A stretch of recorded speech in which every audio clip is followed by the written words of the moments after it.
ఇజియా, మనకు పనిచ్చిన సార్ చాలా మంచివారు, అడ్వాన్స్ కూడా ఇచ్చారు. పదయ్యని కొనుక్కుందాం.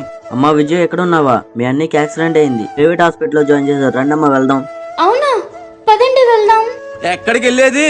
మనకు అన్యాయం చేసినందుకు సరైన శాస్తి జరిగిందిలే. అలా అనకండి, ఎంతైనా వాడు నా అన్నయ్య. పదండి వెళ్దాం. సార్, ఇక్కడ రామని అతన్ని అడ్మిట్ చేశారంట కదా. అతను మీకు ఏమవుతాడమ్మా? ఆయన మా అన్నయ్య అండి. ఇప్పుడు ఎలా ఉంది? లెగ్మెంట్ ఇంజురీ అయిందమ్మా. హెడ్ కూడా స్మాల్ ఇంజురీ ఉంది. ట్రీట్మెంట్ జరుగుతూ ఉంది. 50,000 అడ్వాన్స్ పే చేయండి అమ్మా. 50,000? సరే, కడతామండి. 50,000? అంత డబ్బులు మనం ఎలా కట్టగలం? అలా అనకండి, మామయ్యని అడిగైనా తెచ్చి కడతాను. మా అన్నయ్య కంటే నాకు ఏది ఎక్కువ కాదు. నిజమైన రక్త సంబంధం అంటే నీదేనమ్మా. అతని భార్య సీరియస్ కండిషన్ అని చెప్పినా వదిలి వెళ్ళిపోయింది.